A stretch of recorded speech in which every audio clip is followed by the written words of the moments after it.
Okay, today what we're gonna do is we need a engine for the EF. We have the EF pretty much done painting, but we need something to make it mobile, and so we got to get on that. At my salvage yard, I do have a couple DAs with engines in them, but I think the ones that have good engines are automatics, and the ones that have good transmissions are blown up. So, but I really want to keep an OBD 0. So that's why I'm going to go out and grab one of those engines rather than using one that I have in storage that's an OBD1 engine or OBD2 engine. Not that those won't work, I just don't want to have to transfer over a bunch of stuff. Plus, I do need to get those engines out anyway because they've just been sitting out there for a decade. So it's time to do something with them.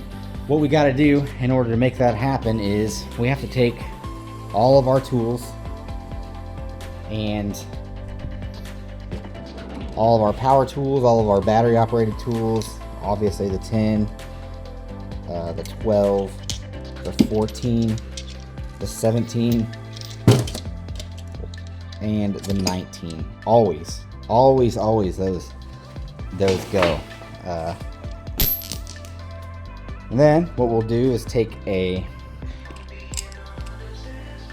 ratchet, another ratchet.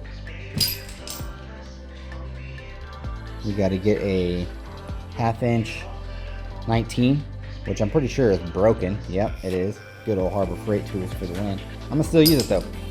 And then we need, I can actually bring an impact 19 too. What's this? 19, yeah, impact 19. Extensions. Definitely take this guy because get you out of a bind every once in a while. The battery, my Milwaukee battery is beat, dude. Look at that. Look at that. Should I buy another one? Yeah, probably should.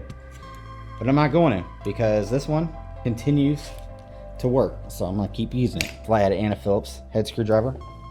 Always need a sledgehammer. Always need a sledgehammer. See, a couple vice grips probably. And I love this thing. This is a Cobalt right angle ratchet. It works good. Also my big impact. Probably go ahead and grab this small impact, but I don't need that star bit on there. That won't do me any good with what I'm doing. So I'll leave that. And we'll add on this guy here. Probably should bring another battery too. Is the battery charging?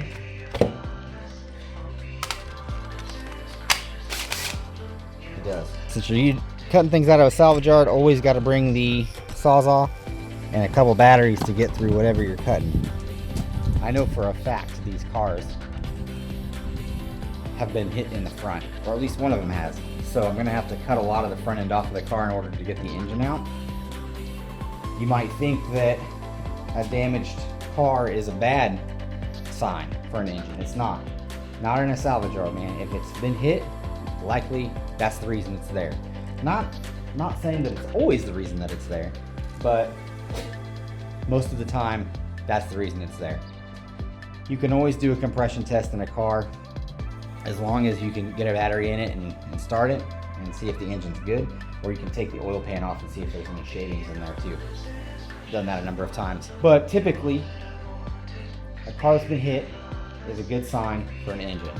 But if you see a car that hasn't been hit and is still in the salvage yard, that can often also be an indicator that it's not a good engine. Or the transmission went out, or something.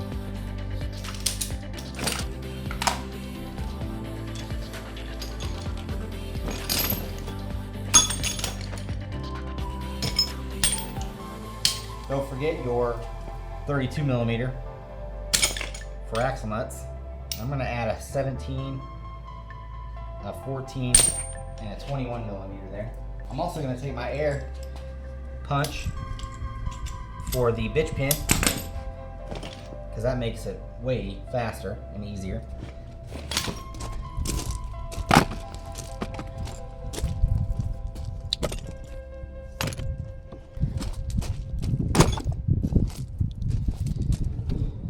What's really sad though, even with all these tools, I'll still need something I don't have, and that's just how it always goes.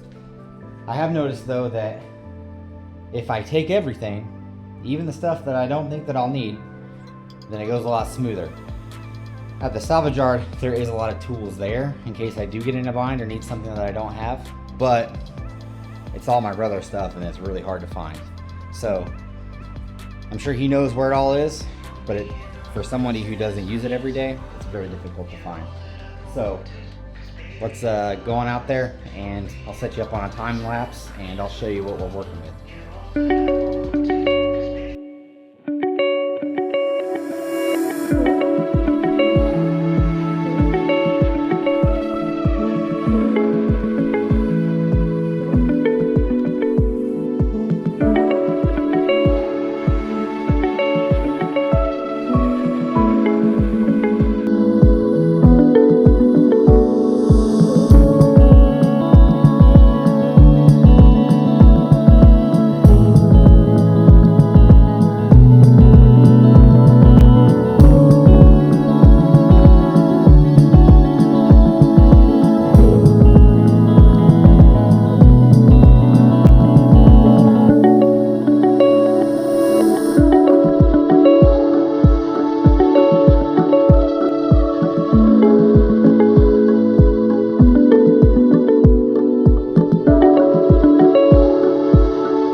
You up?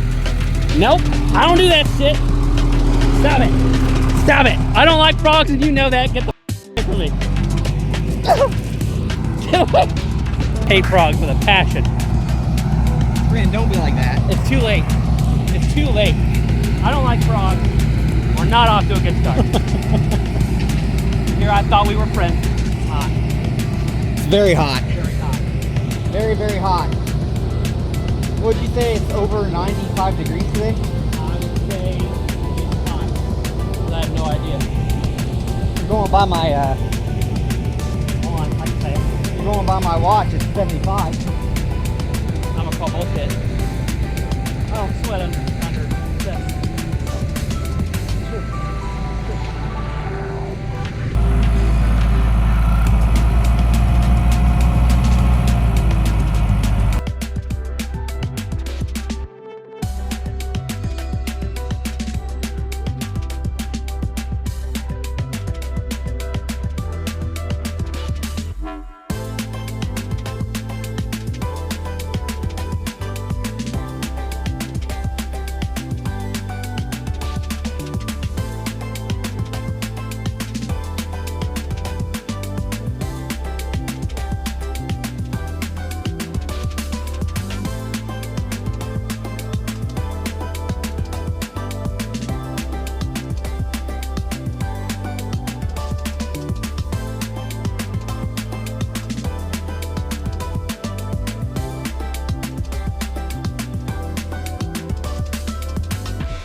Alright, ready?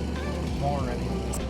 Okay. But I have my old fan from every horror movie ever. Oh, I know, blowing dude. on my ass right now. Check this thing out. Yep. This is some redneck shit that my brother came up with. He said you don't want to let your kids get around it though. Just suck them in. So this is like every horror movie ever. This is when people jump into and die. Right here. Puts out lots of air. Good air though. Anyway, this is what we went with here. We had a few different options, but this is the OBD0 option I had. So I guess we'll just put this up on a time lapse and go to it.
Did we get it?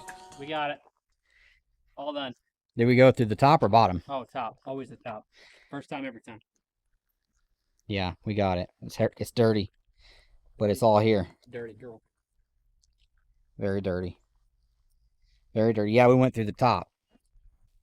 We would have went through the bottom, but it wasn't just naturally wanting to go through the bottom.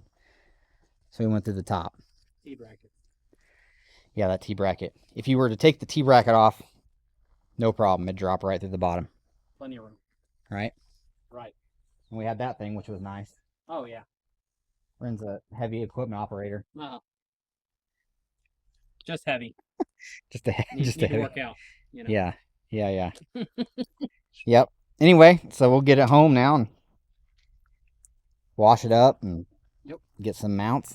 Yep. Get it in the car. Oh, on this, the mine cross member. Cross member's got to come out. Oh yeah. Yep. There's that big cross member right there. Yep. That mount. Won't let you do it. That Luke found, my brother. We took it out. Yep. And so yeah, you want to make sure that you get that out. Your battery platform's got to come up. Mm-hmm. Like light adjustments. Yeah, and if the bolts don't all strip, then you can just take it completely out. But yep, we had a few always issues. one. Always one. It's nice taking it out of a car that's kind of beat because you can just cut shit out. Absolutely. Axles were pretty beat, so they fell right out. And that's that.